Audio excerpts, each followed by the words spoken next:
And for the second half of today's season premiere, we're happy to be joined by new Lumber Kings head coach, general manager, and owner Alex Armstrong. Alex, welcome to the show. Thanks, Elijah. So let's lead things off talking about you're new to Pembroke, coming here from Smiths Falls last year. What made you want to come to Pembroke to take over this team as owner, head coach, and GM? It's a big project here. I think when I was a little kid, I remember the first time I ever saw Pembroke play. I was probably 7 years old at Sunny Hill Arena. My friends of an uncle of mine was the general manager of Ottawa, and I remember being up against the glass, and Lumber King was hit up against the boards. He sort of looked down, winked at me, put his hand on the glass, and I loved the jerseys back then. And as we got older, it's such a historic franchise, and the coaches and people that have come through this organization have done such a wonderful job. And obviously the town and the fans speak for itself. Nobody likes coming here Sunday night as a visiting team to play in Pembroke. It's a tough spot to play in, and the community supports the hockey club. It's like playing in a major junior town. What was that like as a coach of an opposing team coming to Pembroke on a Sunday night? It wasn't fun. It wasn't fun, especially if you're coming in to play a powerhouse. Back in the day, Sean had some really good teams here, and it was a tough night. And you know what? That's basically the sixth man in the stand, so they get yelling and screaming a timeout, and Pembroke scores a goal, and the place erupts. It's tough on the players. I mean, they can come in here and say they're fine, they're calm and cool, but the reality is deep down, we know that their heart's beating pretty quick. And so it's a first year, the team didn't make the playoffs last year. It's been a rough couple of years. What do you think fans can realistically expect this year, watching the team in your first year? I think it's a blue-collar town. We're going to have a blue-collar team. That being said, it doesn't mean we can't be highly skilled. I think, we got to work. I mean, day in and day out. I mean, we're not going to win every game, but at the end of the day, as long as you show up and compete for 60 minutes, maybe the goaltender's hot, maybe we don't get some bounces, we can handle that. But there's really no excuses for taking 60 minutes off a game. Absolutely. So we've got something cool this year, something new that we haven't really seen before, and that's the affiliation that you've created with the North Bay Battalion in the OHL. So how did that come up first off? Well, Dale, when I bought the team from Dale, he was speaking with Stan, and Stan had mentioned that he was looking for a team to affiliate with, and to me that's a no-brainer. Stan Butler's been around a long, long time. He's coached the World Juniors 3 times. He's always, when he sends his guys down, we have them for the year. And unless there's a major injury or they need him for a game or two, he'll take them up. But when he gives you his word and say that they're here for the year, they're here for the year. Good example is Reese Peru that started the first 2 games. He's a product of the Battalion. Jack Stockfish and Justin Kirkby are a product of the Battalion. So they're all off to good starts, and hopefully we'll see what comes down the pipeline. Right on. And do you see this being, a long-term partnership between the 2 clubs? I hope so. I think, it's like I said, it works both ways. I mean, you never like to lose a player, but we're here to develop the kids. And if their goal is to play major junior hockey, and they've already signed a contract with North Bay, and they're coming down here for the year to develop and get better. And if they're really lighting it up, and then someone goes down with injury, or someone's not playing well, then that's the agreement we've made, and it's we're here to move kids on, and at times it's a tough pill to swallow, but it's the right thing to do. Absolutely. So let's look at your coaching staff for this year. You've got 2 assistant coaches with you, Keith Roach and Mike Bradlaugh. What is it about these guys what do they bring to the team, and what made you want them with you? I think, first and foremost, they have to be really good with the kids, because a lot of times I really, between periods, I may not go in, or if we're a little upset with the individual, we may not go in. And they're basically a buffer between the head coach and the player. And I think Roach brings a lot of knowledge, and he's great with the skills and practice. And Mike's just working his way up, and he's really good with the players. He's a good personality, good character guy, and I think we'll blend in well, and it's a long year, and I'm sure we'll have our ups and downs like we all do. It's no different than business, right? But I think all in all, it should work out well. Great. So we go back to June, and like we said, last year you were coach and GM in Smiths Falls, and we had Pat Malloy here in Pembroke. We have kind of a switching of roles there, and in late June we see this trade where, like that big Gilmore trade back in the day, it's just so many bodies switching sides, and you acquire 4 guys, Fletcher Anderson, Jacob Shankar, and Anthony and Alex Urbishi. What was it about those 4 guys in particular that made you want to have those guys back as you transitioned to Pembroke? Well, I think, Jacob Shankar coming over and being our captain, I think he knows what's expected of the team, and how the room's to be run, how things are prepared. how you practice, and so on and so forth. Basically a lot of the community too, he knows if I pick up the phone, call him, say, hey, Shanks, we need to be here, here, and here. I don't need to babysit the guys. I know what's going to get done. So, he's a good leader on and off the ice. He's a great player. He plays hard, both ways. And I think a former player that played here that wore number 10 wore the C. People that come to the rink will see a lot of familiarities that he can score, fight, hit. He can do it all, and he's a really good guy out and off the ice. As far as Fletcher Anderson goes, he put up, I think, 50, 60 points last year, and Shanks and other guys predicted to put up 70 or so. But at the end of the day, he's a real high-end skilled guy. He's good in the room. A lot of leadership, and all these guys love to win. Anthony Urbish, he's a good character guy in the room. Good role on the ice. He'll do well. He'll do anything that's asked of him. And the younger brother came in. He had 5 or 6 goals in exhibition.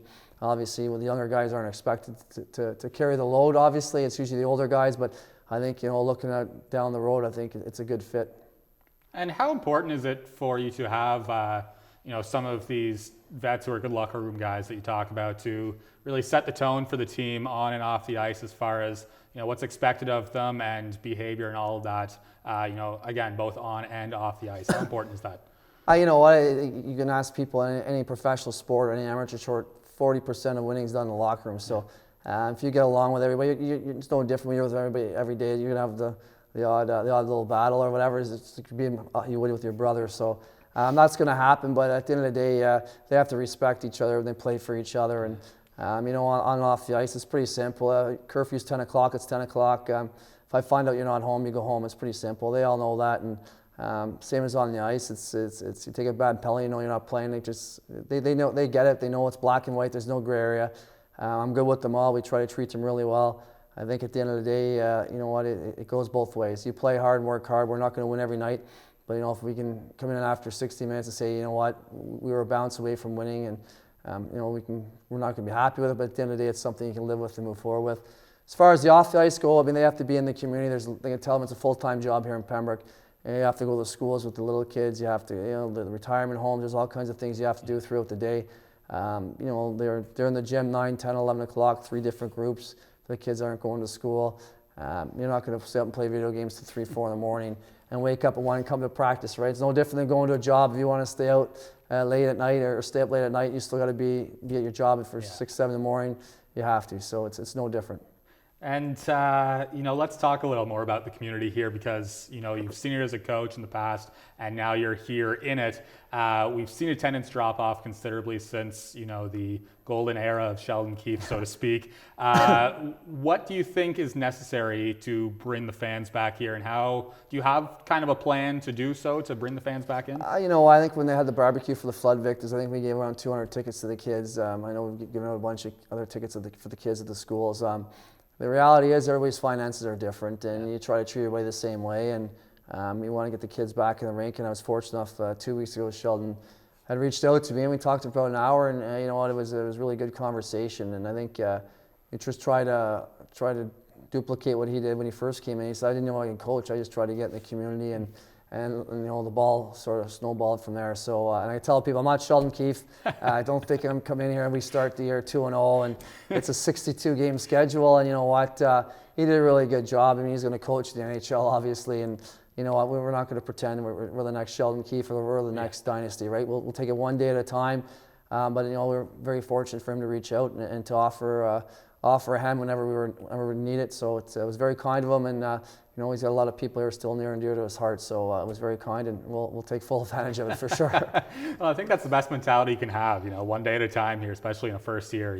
We're building towards something. I think it's a good mentality for you to have. Last year's team, we mentioned they missed the playoffs, finished in 9th place with 55 points. Last year we saw you take a team that missed the playoffs in Smiths Falls and take them up to 6th. Can that happen again this year with this team? And what needs to happen for this team to take that step and make the playoffs? You know what? It's just it's the same thing in Smiths Falls. We took over 2 days or a week before training camp. It's going to take some time to piece it together, and they're going to compete every day. At the end of the day, there's no excuses not to work hard. So they're going to have bad shifts. Guys are entitled to bad games, absolutely. But as a whole, there's no excuse for it. We'll work hard day in and day out, and hopefully it'll pay dividends for us off down the road. Because it's not going to be easy. Our goal is to finish as high as we can, obviously. But at the end of the day, our end goal is to make the playoffs. And For us, we just want to work hard day in and day out and continue to improve. And if we can add a piece to a puzzle, we will. I just acquired another guy today, and it's hard. I mean, you got to tell these players that are getting prepared for showcase that bring them into them. Say, you know what, I'm sorry, you're not playing showcase. We made a move. You're going home. So it's not easy to do. You don't want to break anybody's heart, but at the end of the day, you got to try and put the best product on the ice as you can. And nobody's job safe here, and they all got the same message as Smiths Falls. Whether you play there for 2 years or 3 years, to me it makes no difference. It's best man wins, and I think last year in Smiths Falls we started with 14 or 15 returning guys. We ended up with 4 December 1st. There's 12 guys eligible to come back to Pembroke. We brought 2 back. So at the end of the day, we have to have the right culture and the right people, and right, wrong, or indifferent, we'll soon find out. You heard him. We're looking forward to what this season is going to be in Pembroke. I think it's going to be, fun to watch and to, see it develop. And I'm looking forward to it as a, just spectator in the rink and commentating on it right here on the Bandwagon. It's going to be a fun year to follow along with. Now, we want to get to know you a little bit because you're new to the community a little bit. We just want to get inside that head. So you just moved to Pembroke with your wife and son a couple weeks ago, correct? Correct. What have you really enjoyed about Pembroke so far? What stands out for you? You know what? If anybody's been out east to Newfoundland or Halifax, it's the same kind of mentality. It's a very friendly town. You say hi to somebody, they say hi back. Nobody walks really with their head down. The people stop. You cross the street, people stop. Not all the time, mind you, I don't blame them, and they got somewhere to go too. But very, very friendly town, and my son and wife have adapted pretty good to the town. People have been wonderful so far, and I think we'll see what happens. I think we've got a lot to look forward to. And what's been your favorite place to eat so far? Has there been one place that's become a local hotspot already? I know. I spent 3 weeks at the Best Western, so I was there quite a bit. I think everywhere I've been, the food's been great. I think. I'd say Monica's Kitchen. I've eaten there a few times for lunch. She's a wonderful cook, and we've had the east sides a few times, good food. So I think the other restaurants I'd try out. I'm sure the food's all good here. Unfortunately, I haven't had a home-cooked meal in a while, so I'm looking forward to that. So we'll see as time moves on here. Absolutely. Is there a go-to TV show for you when you're just at home trying to relax? I'd say the old 2.5 Men. Oh, yeah. The old 2.5 Men. Charlie Sheen guy through and through. Yeah, for sure. Who was your favorite hockey player growing up? Wayne Gretzky. Wayne Gretzky, classic. Can't go wrong. No. What's the best sports movie ever made? You're going to disagree with me on this, obviously, so I think we did this off air. I'm going to have to say Remember the Titans. Oh, yes. And what is about Remember the Titans? It's about unity in a team, right? Different, obviously, in that movie, it's about race, but at the end of the day, it's about 40 football players coming together as a family and playing for each other. So that's the spirit. We see you're wearing the Patriots hoodie today. Do you have faith in them this year to go all the way again? You know what? I think, like I said to you, the one year they went was it 16, 17 and 0, and they lost the Super Bowl. So anything can happen. Again, they have the mentality to take it one day at a time. Anybody can beat anybody on any given Sunday, so to speak. So maybe we won't get too high, too low, but hopefully we're raising the trophy at the end of the year. And speaking of any given Sunday, you can check out the Pembroke Lumber Kings. They make their home opener Sunday, September 22nd against the Smiths Falls Bears. We look forward to all the action that Sunday and every Sunday this season with the Pembroke Lumber Kings. Alex, thank you so much for joining us. We look forward to seeing what comes this year. Thanks very much for having me, Elijah. Right on. For the Bandwagon, I'm Elijah McEwen. We'll see you next week.